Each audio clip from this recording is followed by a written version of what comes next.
একটাই বিষয়, সেটা হচ্ছে বাড়ির সবার খুব মন খারাপ। আর এই কারণেই মন খারাপ, কারণ আলপনা ভীষণভাবে অসুস্থ। আমাদের যেগুলো অসুখ আছে আর কি, সেগুলো অতটা সেরকম সমস্যা আর কি না বেশি। তার মানে জ্বর সর্দি এগুলো তো কমন ব্যাপার, কিন্তু ওর যে ইউএসজি রিপোর্ট করিয়েছিলাম, সেই রিপোর্টটাতে তো তোমাদের এসছিল হচ্ছে ওর গল ব্লাডারে স্টোন। সেটা ঠিক আছে। আর পরে আবার আমরা ব্লাড টেস্ট করিয়েছিলাম। ওই ডাক্তারই লিখে দিয়েছিল, কিন্তু তখন হয়নি। হ্যাঁ তুমি বললে না যে রক্তের রিপোর্টটা পরে আসবে। হ্যাঁ, তার মানে ওই একসঙ্গে সেই দিনই করেছিলাম। তোমাদের তো বলেছিলাম যে ব্লাড রিপোর্টও আমরা করিয়েছি, ডাক্তার লিখে দিয়েছিলেন ডক্টর সঞ্জয় দত্ত। তো ব্লাডের রিপোর্টটাও খুব খারাপ এসছে, খুবই খারাপ, বেশিরভাগই খারাপ এসছে। তার মানে ব্লাডের মেন রিপোর্ট সেটা হচ্ছে লিভার গ্রেড 1 ফ্যাটি। আর যেটা এসছে সেটা হচ্ছে ওর জন্ডিস। জন্ডিস এসছে, যেহেতু ওর অনেকে বলছে আর কি, ডাক্তারও বলছেন যে ওর যেহেতু স্টোন আছে সেই জন্য জন্ডিস দেখাচ্ছে, হালকা জন্ডিস। আমরা লাইভে এসেছিলাম, ওখানে বলেছিলাম, অনেকে বন্ধুরাও কমেন্ট করে বলেছে। আর আরেকটা যেটা মেন সমস্যা সেটা হচ্ছে রক্তাল্পতা, মানে ওর শরীরে রক্তের অভাব।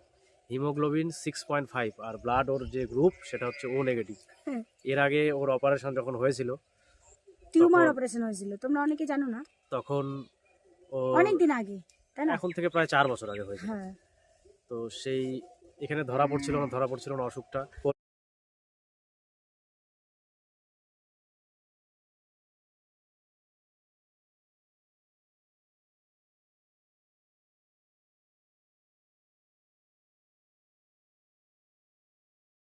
কলকাতাতে এনআরএসে গিয়ে ওই মানে ধরা পড়েছিল যে ওর নিউরোফাইব্রোমা হয়েছিল।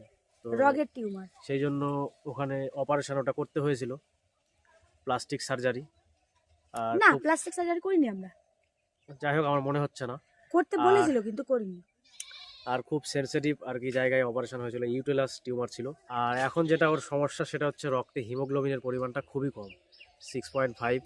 আমরা ডাক্তারবাবুকে বললাম, ডাক্তারবাবু বললো যে অত ঘাবড়ানোর কিছু না, শারীরিক সমস্যার জন্য অনেক সময় রক্ত কমে যায় শরীরে ঠিকঠাক খাওয়া দাওয়া, ঠিকঠাক ফল খেতে হবে। মানে যেগুলো যেগুলো ফল খেতে বলেছে, যেমন বেদানা খুব করে খেতে বলেছে, আর খেতে বলেছে হচ্ছে বিট, আর সেই সঙ্গে খেতে বলেছে মোচা, থোড়, কলা। কলা, মানে ফল বেশি বেশি করে খেতে বলেছে। তাহলে বলছে যে 2 মাস 3 মাসের মধ্যে মোটামুটি 8 3 মাস সাড়ে 8 বল, 3 মাস। 9-এর উপরে চলে আসবে। আর কিছু ওষুধ দিয়েছে, সেগুলো ওষুধ চলছে ওর। এখনও ওর বমি বমি ভাবটা যায়নি, মাঝে মাঝে হঠাৎ করে একদিন করে বমি বমি ভাব করছে। আর অনেকে আমার বন্ধু বান্ধবরা বলছে যে গল ব্লাডারের স্টোন নাকি গলে না, মানে ওটা গলে বের হওয়ার রাস্তা নেই। কিন্তু ডাক্তারবাবু বললেন যে গলে যাবে, কোনো অসুবিধা নেই, তোমরা 3 মাস ওষুধ খাও, 3 মাস পরে আবার চেক আপ হবে, সেই চেক আপে আবার দেখতে পারবা যে গলেছে কিনা বা অতখানি আছে নাকি। তো সেই বিশ্বাস নিয়ে আমরা ওর ওষুধ খাওয়াচ্ছি। এখন মেন সমস্যা